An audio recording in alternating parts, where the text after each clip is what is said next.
មេរៀនសំខាន់បំផុតអំពីលុយមិនហិរញ្ញវត្ថុដែលសាលាមិនបានបង្រៀនដល់អ្នកដូចតទៅ 1. អ្នកមានលុយយកលុយរបស់ពួកឲ្យធ្វើការងារឲ្យពួកគេលោកអ្នកប្រហែលជាបានធ្លាប់ឮឃ្លាមួយបានពោលថារស់នៅដើម្បីធ្វើការឬធ្វើការដើម្បីមានជីវិតរស់នៅប្រសិនបើលោកអ្នកធ្វើការដើម្បីលុយចិត្តរបស់លោកអ្នកនឹងចាប់ផ្ដើមគិតដូចជាអ្នកធ្វើការស៊ីឈ្នួលគេអញ្ចឹងប្រសិនបើអ្នកចាប់ផ្ដើមគិតខុសពីគេ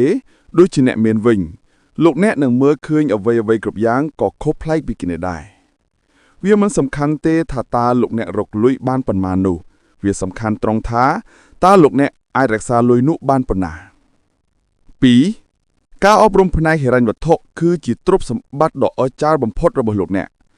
ទ្រព្យសម្បត្តិដ៏មានឥទ្ធិពលបំផុតតែមួយគត់ដែលយើងទាំងអស់គ្នាមានគឺចិត្តរបស់យើងបើវាត្រូវបានហ្វឹកហ្វឿនឬបណ្ដុះបណ្ដាលឲ្យបានល្អវាអាចបង្កើតទ្រព្យសម្បត្តិដ៏សម្បើមដែរបញ្ញាដោះស្រាយបញ្ហានិងបង្កើតលុយប៉ុន្តែលុយដែលគ្មានបញ្ញាត្រូវបាត់បង់យ៉ាងឆាប់រហ័ស 3. ការយល់ដឹងអំពីភាពខុសគ្នារវាងទ្រព្យសកម្មនិងបំណុលទ្រព្យសម្បត្តិឬទ្រព្យសកម្ម